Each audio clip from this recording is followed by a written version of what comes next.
अगर तुम्हें लगता है कि तुम्हारी कोई वैल्यू नहीं है, तो ये कहानी तुम्हारी जिंदगी बदल सकती है। शाम का समय था।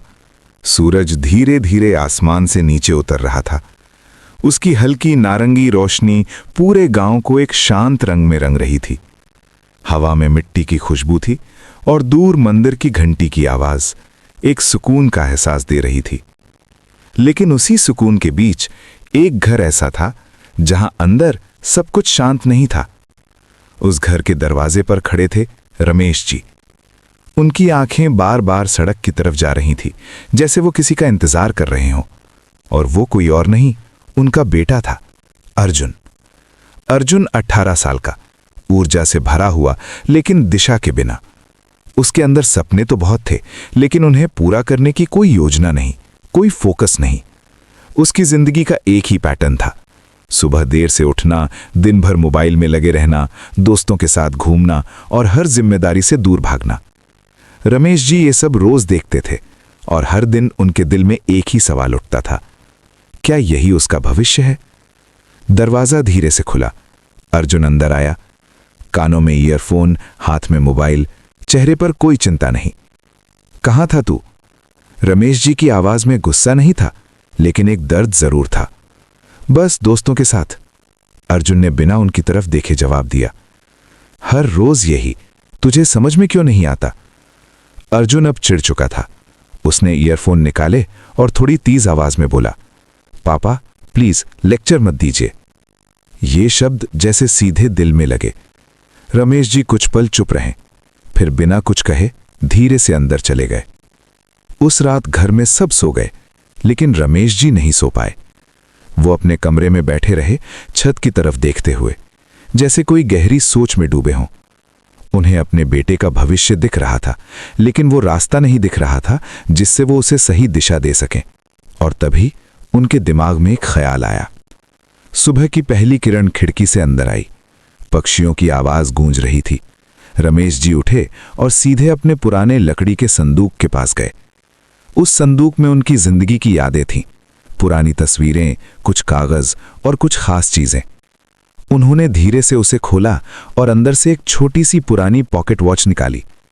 घड़ी पुरानी थी, लेकिन उसकी चमक अलग थी, जैसे वो सिर्फ समय नहीं, एक कहानी भी दिखाती हो। रमेश जी ने उसे हाथ में लिया और कुछ पल उसे देखते रहे। फिर उन्होंने अर्जुन को आवाज दी, अर्जुन इधर आ। अर्जुन नींद में था, लेकिन किसी तरह उठकर आया। क्या हुआ पापा? रमेश जी ने घड़ी उसकी तरफ बढ़ाई। ये ले। अर्जुन ने हैरानी से पूछा, ये क्या है? बस एक घड़ी, लेकिन मैं चाहता हूं कि तू इसकी कीमत पता करे। अर्जुन ने हल्की हंसी के साथ कहा, पापा ये पुरानी चीज, इसकी क्या कीमत होगी? बस जा और देख। रमेश जी की आवाज में इस बार कोई समझाने वाला लहजा नहीं था, बस एक शांत भरोसा था। अर्जुन ने कंधे उचकाए और घड़ी लेकर बाहर निकल गया। गांव के कोने पर एक छोटा सा कबाड़ी बैठता था। अर्जुन वहां पहुंचा। भाई ये घड़ी खरीदोगे? कबाड़ी ने घड़ी को हाथ में लिया, उसे उल्टा पलटा। पुरानी है, 100 रुपए दूंगा। अर्जुन को हंसी आ गई। बस 100? लेना है तो ले, नहीं तो जा। अर्जुन ने घड़ी वापस ली और बिना कुछ कहे वापस घर चला गया। पापा 100 रुपए दे रहा था। रमेश जी ने शांत होकर सिर हिलाया।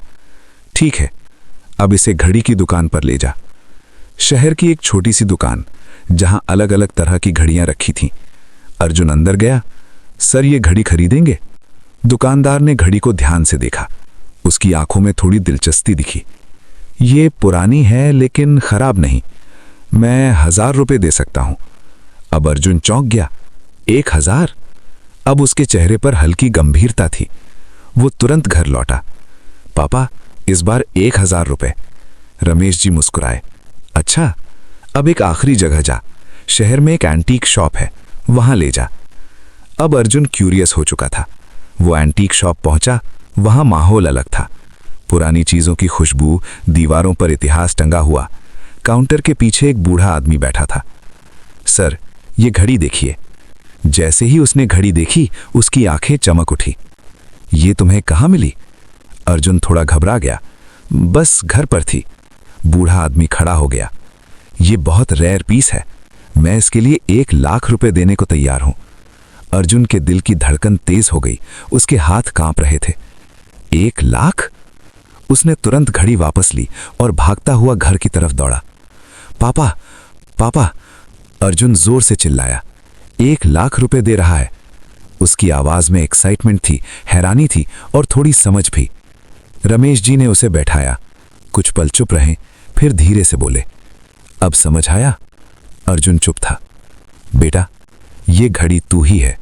जब तू गलत जगह जाता है तो लोग तुझे 100 रुपए का समझते हैं, थोड़ी बेहतर जगह तो 1000 रुपए, और सही जगह तो तेरी असली कीमत सामने आती है। अर्जुन की आंखों में आंसू थे।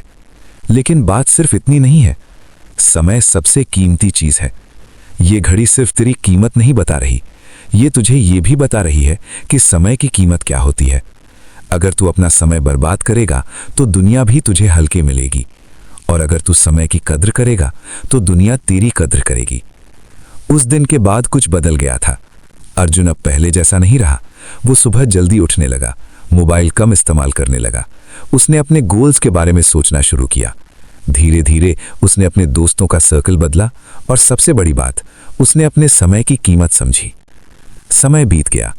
अर्जुन अब वही लड़का नहीं था। वो अब एक सफल इंसान था। लोग उसकी इज्जत करते थे, उसकी पहचान बन चुकी थी। एक दिन वो उसी एंटीक शॉप के सामने खड़ा था। उसके हाथ में वही घड़ी थी। उसने मुस्कुराते हुए आसमान की तरफ देखा, जैसे अपने पिता को याद कर रहा हो। कभी कभी समस्या हमारी वैल्यू की नहीं होती, बस हम गलत जगह खड़े होते हैं, और शायद हमें सिर्फ अपनी जगह बदलने की जरूरत होती है, और अपने समय की कद्र करने की भी। अगर ये कहानी दिल को छू गई हो तो ऐसे ही पावरफुल स्टोरीज के लिए सब्सक्राइब जरूर करना।